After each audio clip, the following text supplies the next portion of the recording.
Apa yang terbersit di benak Anda melihat tempat yang satu ini? Bagi saya, pasar membawa saya pada suatu pengalaman yang tak terlupakan. Pagi itu, saya bersemangat.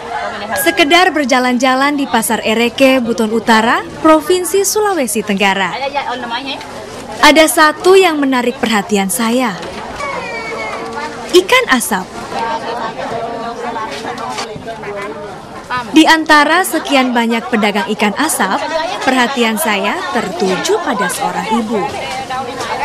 Saya ingin mencari tahu dari mana ikan asapnya berasal.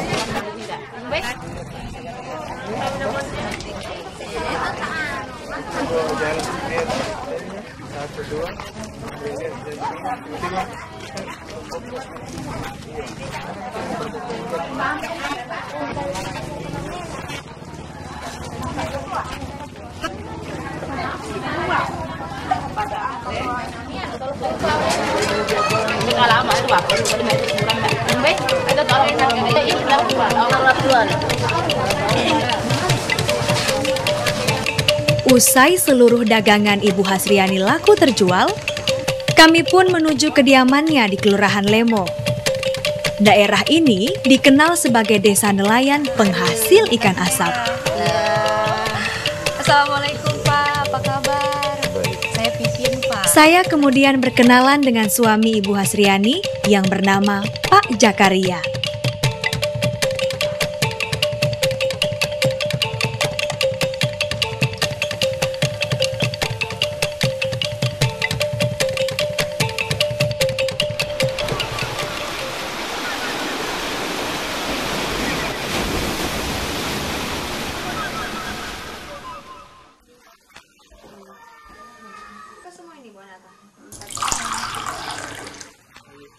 Sudah menjadi kebiasaan sebelum melaut, Pak Jakaria selalu menikmati minuman kesukaannya, kopi hangat.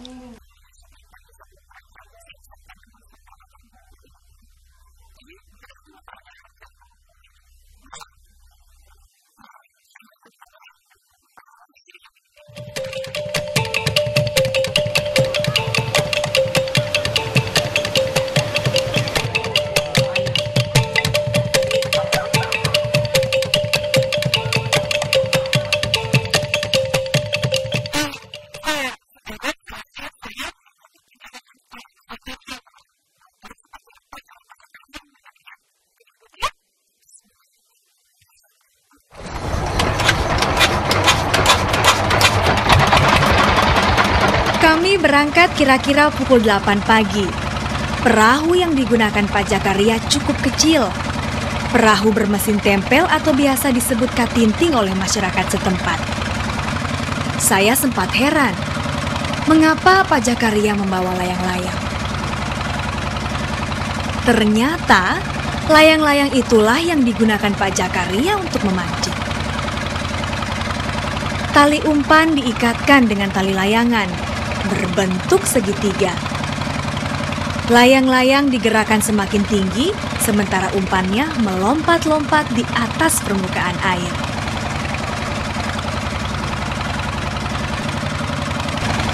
Setelah kami menunggu cukup lama, belum ada tanda-tanda mendapatkan ikan.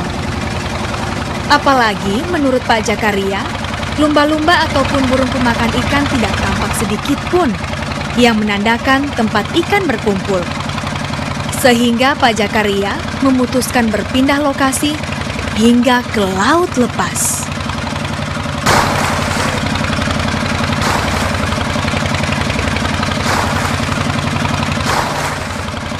Laut Banda. Tidak pernah sedikit pun saya bermimpi menggunakan perahu sekecil ini sampai ke Laut Banda yang terkenal berombak besar. Terlebih menurut Pak Jakaria, kali ini sedang musim timur, yang berarti musim keras ombak. Belum lagi kedalaman Laut Banda di sekitar Pulau Buton ini mencapai 3.000 meter. Tempat ini disebut Rompon, yakni tempat yang sengaja dibuat oleh suku Bajo untuk berkumpulnya ikan.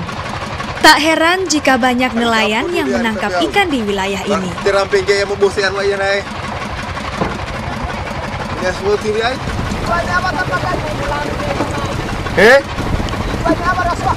Malah oke? Setelah berkomunikasi dengan nelayan lain, ternyata air tidak jernih, yang berarti tidak ada ikan di wilayah ini. Pak Jakaria tak patah arang, terus melanjutkan perjalanan dengan berpindah lokasi yang kira-kira bisa memperoleh banyak ikan.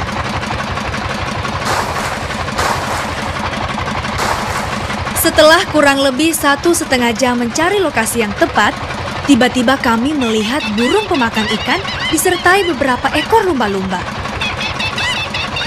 Oh, Pak! Lumba-lumba!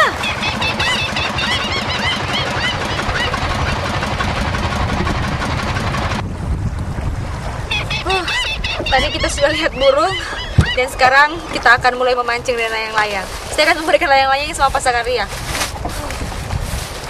Pak Zakaria maunya yang warna biru. Wow, ini Pak.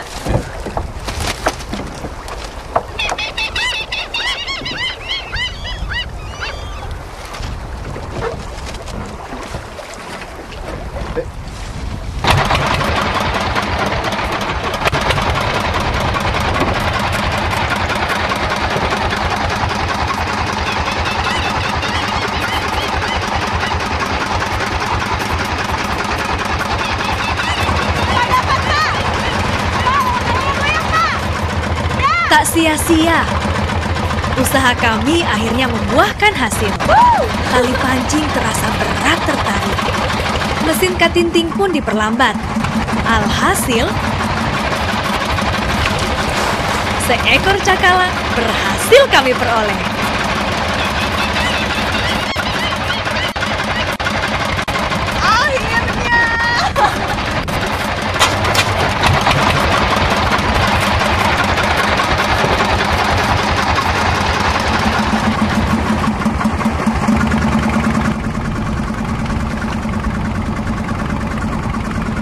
Keberuntungan yang beruntun.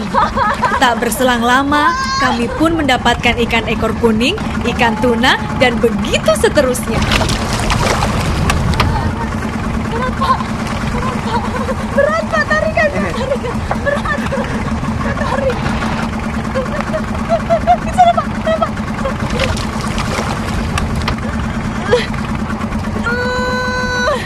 Sana Pak, Pak.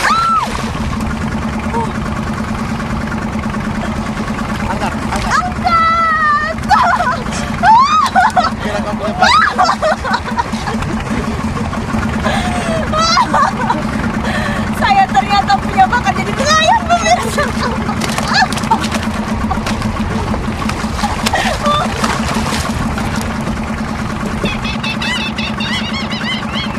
Memang terbukti ucapan Pak Jakaria bahwa perbandingan memancing menggunakan layang-layang dengan alat pancing lain adalah 2:1.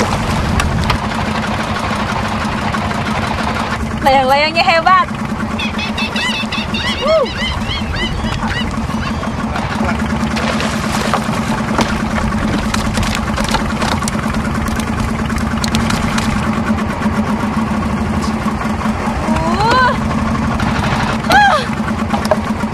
Hal yang paling menjengkelkan dalam memancing adalah bahwa ketika kau sudah melihat ikannya di laut dan kau tidak berhasil mengambilnya.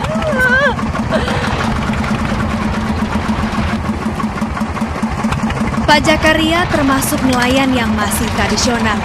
Lihat saja, bagaimana ia tidak menggunakan pelindung seperti sarung tangan, padahal beratnya menarik ikan bisa saja melukai tangannya.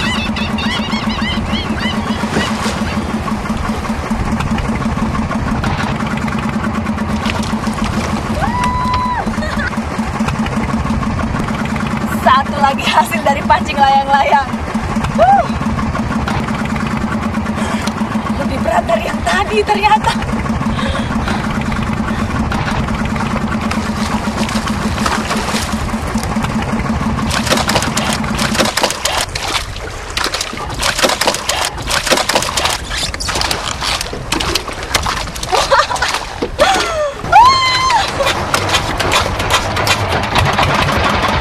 Setelah melaut di Laut Banda, akhirnya kami memutuskan untuk pulang.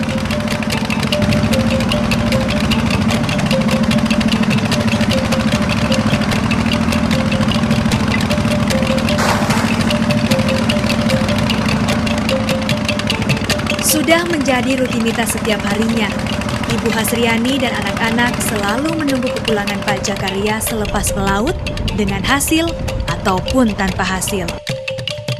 Luar biasa! Akhirnya sampai lagi.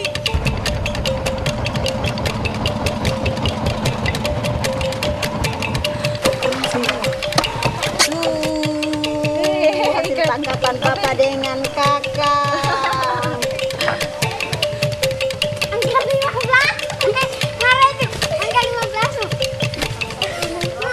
Untuk mengobati rasa lelah seharian melaut, Pak Jakaria bercengkrama bersama sang anak. Sementara itu, Ibu Hasriani langsung menyiapkan bahan-bahan untuk mengasapi ikan hasil tangkapan kami.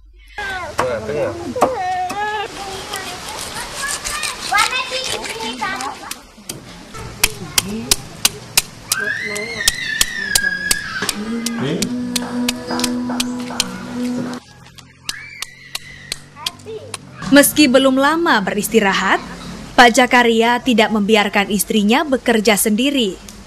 Ia juga membantu menyiapkan pembakaran atau pengasapan ikan dari kayu bakau. Mereka berdua bahu-membahu mengasapi ikan yang hendak dijual esok hari sebagai satu-satunya sumber penghidupan dan biaya sekolah bagi anak-anaknya. Pendapatan Pak Jakaria dan istri dari penjualan ikan asap tidak menentu, tergantung banyaknya hasil tangkapan setiap harinya. 1 ekor ikan asap dijual seharga Rp5.000 hingga Rp25.000 sesuai ukurannya.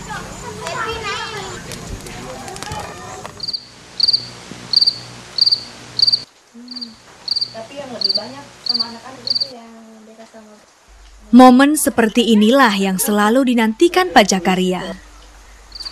Meski dengan hidangan seadanya, Pak Jakaria begitu lahap menikmati masakan sang istri tercinta. Begitu pula dengan saya dan anak-anak.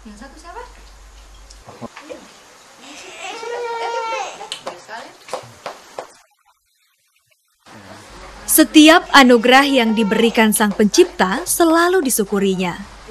Tak heran bila anak-anak sedari kecil sudah dididik untuk senantiasa bersyukur dan hidup sederhana. Sebab dengan ikhlas menerima, kita bisa belajar menikmati hidup.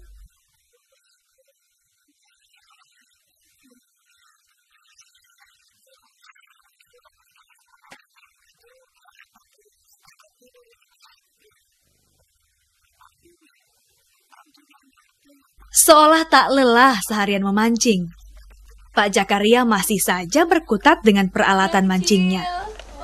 Kerja kerasnya semata-mata ditujukan untuk membahagiakan keluarga, utamanya bagi masa depan anak-anaknya. Seberkas asa ia tambatkan. Semoga anak-anaknya kelak dapat mengenyam pendidikan setinggi-tingginya dan menjadi orang yang sukses.